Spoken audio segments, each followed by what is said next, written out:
This is the Ryder and Lisa replay. Brought to you by Action Furnace. Fixed right or it's free. You said that McDavid needs a nickname.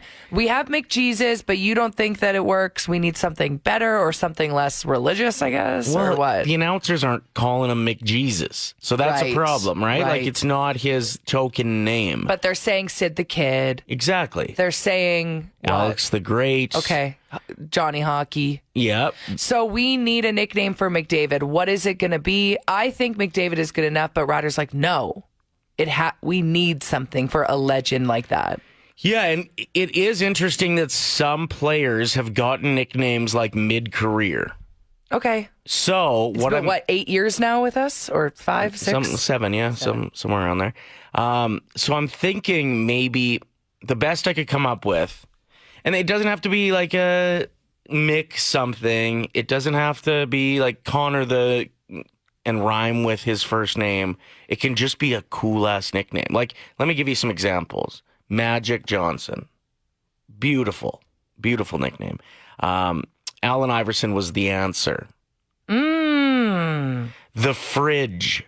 He was just a really thick dude. Great. Jerome Bettis was the Bus. The Rock. Yeah, okay, that's his wrestling. You're Dwayne close. The Rock. Yeah, because he's a rock. He gave himself that nickname as a wrestler.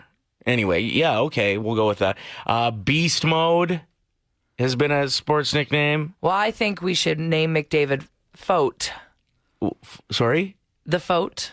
The Fote. Fastest of all time. Ooh, I don't mind that, actually. It's a made-up word, but... Fote. We can't use GOAT. It doesn't sound good, though. It's really annoying that they're like, who's the GOAT? Well, figure it out. Gretzky's the GOAT. Yeah, but he's going to beat Gretzky's no, records. He's not. Once he does, then can we call him the GOAT? Like, pass on the GOAT? Maybe they could do one of those commercials like what they've been doing, but he's handing him an actual GOAT. Ooh, I like that. Or McGoat. McGoat. It sounds like a burger I wouldn't get. Some other cool nicknames for athletes. This is what I'm saying. You can get pretty wild with it. The Flying House Knife. Who's that? He was a track star. How good is that nickname? The Flying House Knife? Like, you can get really wild with these things. Yeah, that's true. McDavid deserves this. So here's my thought. Like I said, halfway through your career, you can get a nickname. If McDavid hoists the cup, if he brings the Stanley Cup back to Edmonton, maybe his nickname is The Solution. I was thinking that as soon as you called, what was the other one earlier you said? The Answer. Yeah, I immediately thought of The Solution. The Solution is a cool nickname. I know, but like no one's going to call him that if they cheer for another team, if like even an announcer is talking. Nobody's saying The Solution. I don't know. Why not? The Calling. Ooh.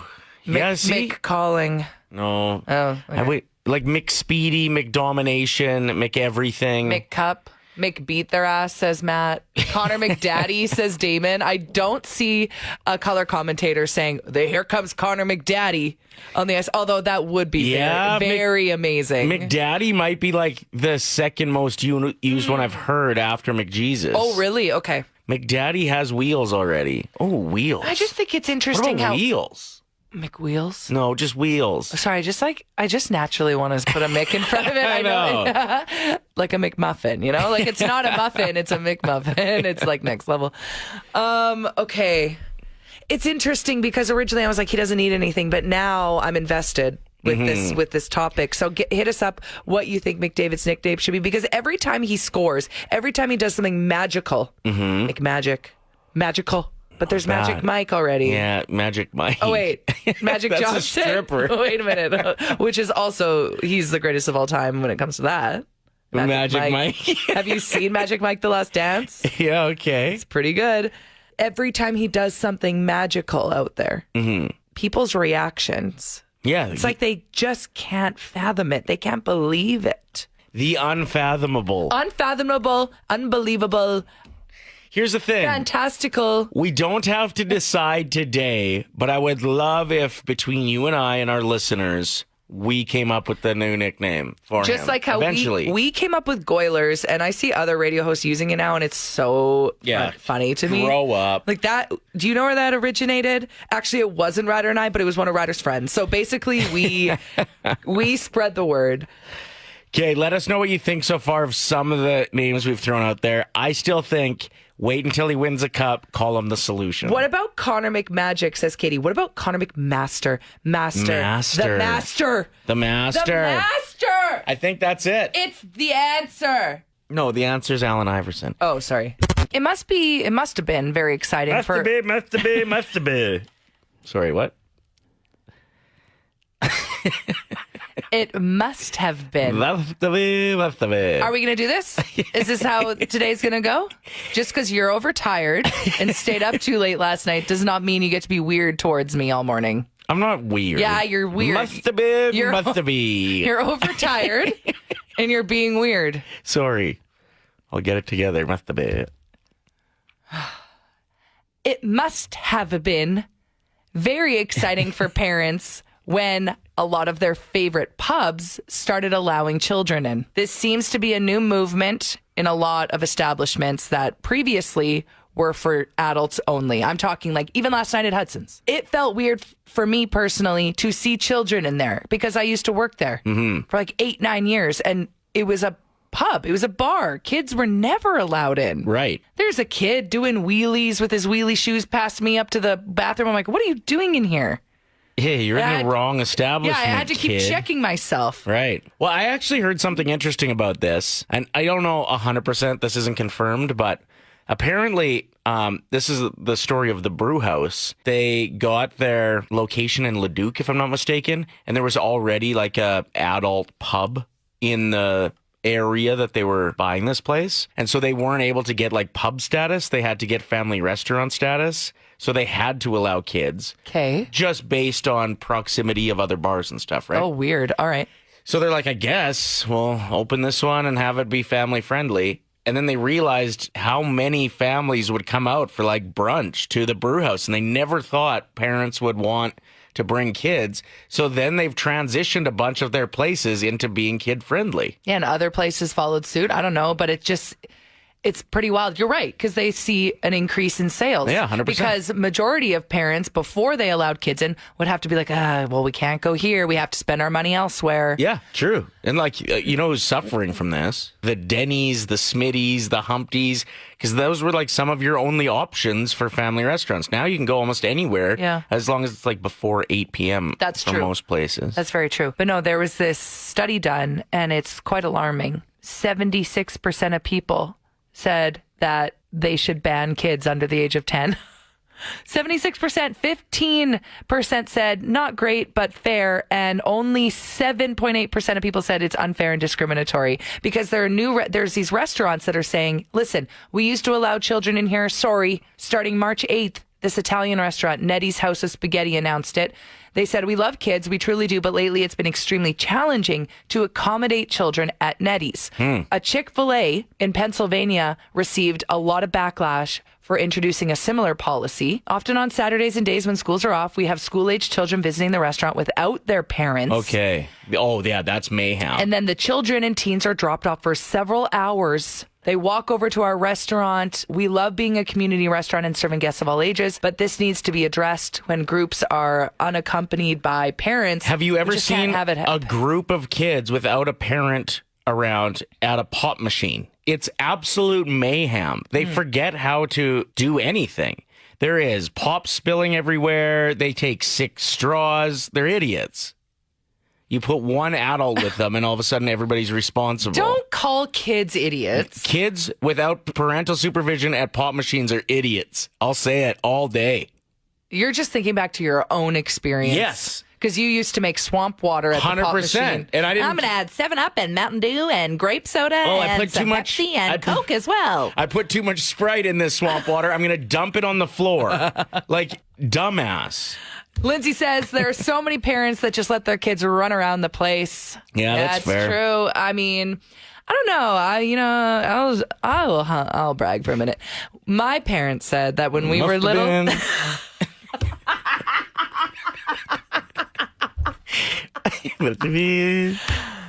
People would come up to them all the time in restaurants and say, wow, your 3 daughters are so polite, so kind. We'd just be sitting there eating our dinosaur-shaped chicken nuggies, just being so sweet. Kelsey's. Yeah. Kelsey's Pub. I was out the other day. There was a really cute family beside us, a husband, wife, and a baby. Must have been, I don't know, maybe a year and a half. Okay. And it brought me so much joy because the little guy wouldn't stop looking at me while I was eating. And like, he's like, funny man. Funny looking man. No. Well, he said Gru. He kept saying Gru. I recognize that's the Despicable Me guy. Minions.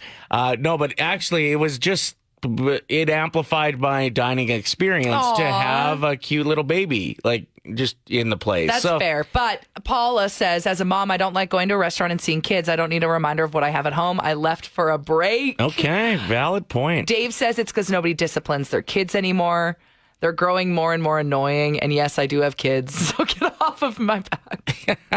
I'm at Hudson's last night. I used to work there for years, and I'm looking at these servers that have to, get out a baby chair and stuff. It's like, what? Well, yeah, you never worked the here? family restaurant circuit. Never. I did, and it's awful. The amount of food you have to clean up on the ground, the mess the kids make, and they all want to make castles with the sugar packets and stuff, the creamers. Well, everybody did that. Come on, let them have a childhood. We all made the creamer castles, and I always think, even now as a 33-year-old woman, I'm like, those should have been in the fridge.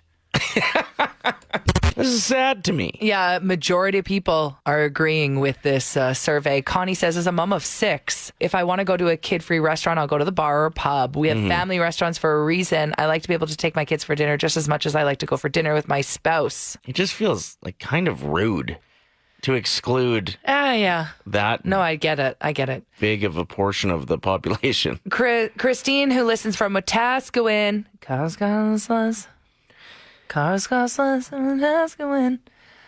What was I saying? Christine wrote in saying, I'm a parent. When I go to a restaurant, I avoid the fancy ones like the plague. I would rather take my kids to ones that are very child friendly. Yeah. I do feel like majority places that have started to allow kids are very accommodating. I get it. I also make sure my kids are actually sitting, and if they drop food on the floor, I clean up after them or make them clean up. It's called common courtesy. Yeah, so that's it. What most parents do not do, though. Can you imagine if you excluded a different demographic, like if you're just like nobody over 65?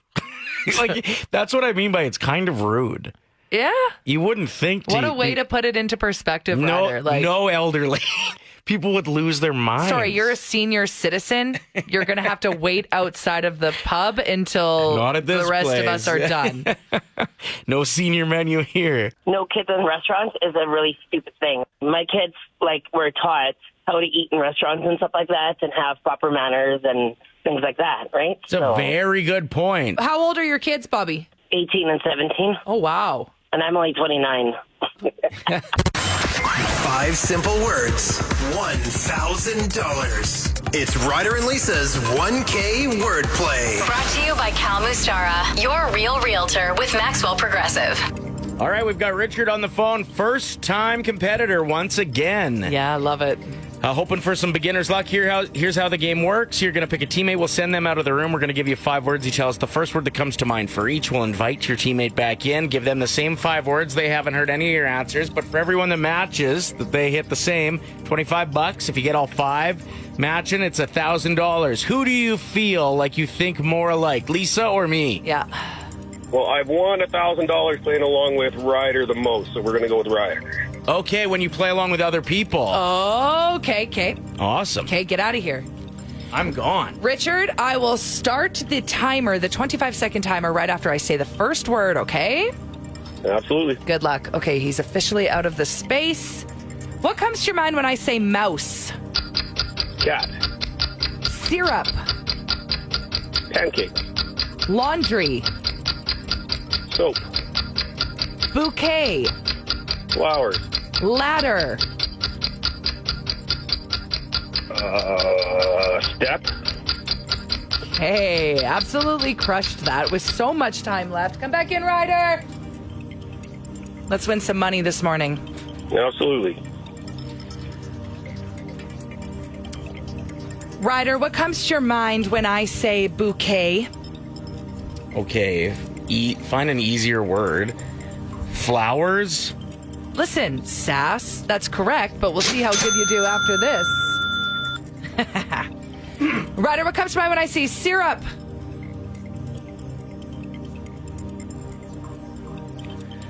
Oh, a couple answers here. You're right. You made it tough. You were way too confident. I gotta go with pancakes, Oh, though. that's correct. Okay, maple was right there, too. Or waffles. Mouse. Oof. Mouse. I have two answers here. I bet it's one of them. I'm gonna go with trap. Cat. Oh, Was that your other word? Totally my other word. It hurts. It hurts. We've got $50. Let's make it 75. Dang. What comes to mind when I say laundry? Clothes? Soap was Richard's answer. Last but not least, we're going to try and send you home with $75, but you got 50 so far. Ladder. Climb? Richard said step. Richard, first time through, you picked up $50. I know your kids aren't in the car with you, so they don't have to know about this, but if you want to tell them, you can treat them with some ice cream or something. How about that? Oh, I'll absolutely treat them with it. It is time for Mad Marchness. This is where Lisa and I both go on a rant about something.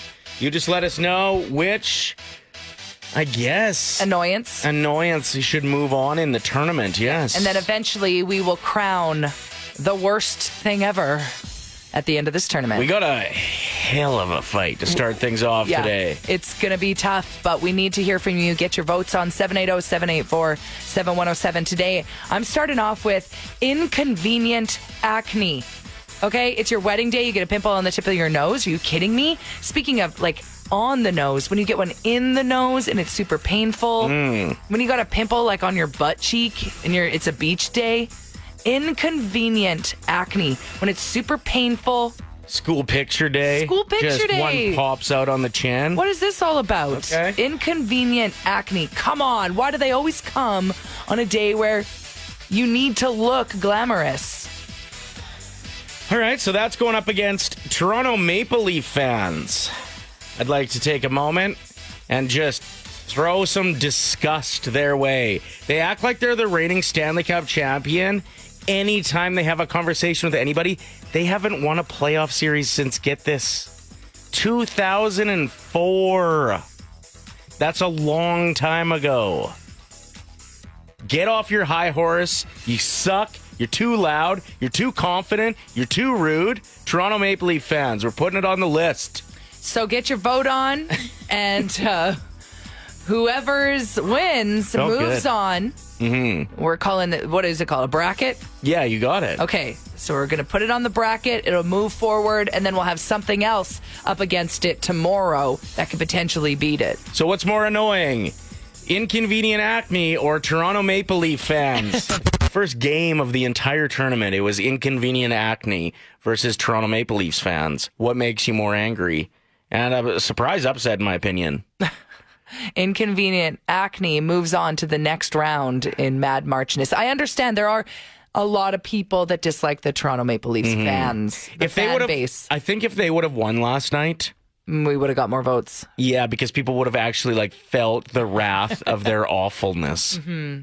But because we won, they're all very quiet and polite today. You're not hearing from your annoying Leafs fans for at least a day. We're doing this every day throughout the month. Mad Marchness, so inconvenient acne is moving on. At the end of this tournament, there will be a winner. The most annoying, the thing that makes you the most mad. So stick around, make sure you're voting every time we do this each morning. I wanted to talk about something. It's a little heavy, but it's just a really good reminder that in our country, where we have free healthcare and access to healthcare, go and get a second opinion on things. Now, the reason I bring this up, I was talking with a buddy yesterday who has had a roller coaster of a year. He found out his 4-year-old had a tumor, and the doctor said it's like an aggressive form of cancer. And it's going to be like a really tough fight for the little guy. And that just turns your world upside down. Can't imagine. Can't imagine. I can't even watch movies about sick kids. Nothing else matters after you hear that kind of news from a doctor. Nothing else in the world. And then they find out actually they were wrong on the first assessment and that it's even a more aggressive form of cancer. Is this from the same doctor? I believe so, yeah. Okay. And then it's like, it's not looking good if that's the case. And so they go to another doctor just to get a second opinion. And he says, like, I feel like they're kind of jumping the gun on assuming it's this type of cancer just based on what we've seen so far. Like, yes, get it removed, obviously. Yep. But just hold out some hope here that it's not what they're diagnosing at this point. That is so terrifying. Even just hearing that is scary to be like, well, now am I supposed to be, accepting that it might not be much longer with this kid? Like that alone is a roller coaster of emotions. I can't imagine. They get it removed. Benign. It wasn't cancerous. Like, get a second opinion. It's just a heavy reminder of... Very heavy reminder, but also amazing news. Mm-hmm, absolutely. Like, it felt like even as he was telling me the story, that like when he told me the good news, it was like he was taking off a backpack full of weight. Like, I just can't imagine. And you know the famous saying, like, you don't know what you got till it's gone. You never get the roses while you can still smell them, those kinds of things. I think hearing news like that and then finding out it's good would have just been such a significant reminder of how lucky people with healthy kids are that they got healthy kids. Yeah. Like, it's just such a blessing to have healthy kids. But yeah, get a second opinion. No matter if it's good or bad, what your first doctor's saying. Yeah. Just be aware that sometimes they're wrong. The Ryder and Lisa replay. Brought to you by Action Furnace. Fixed right or it's free. Play 107.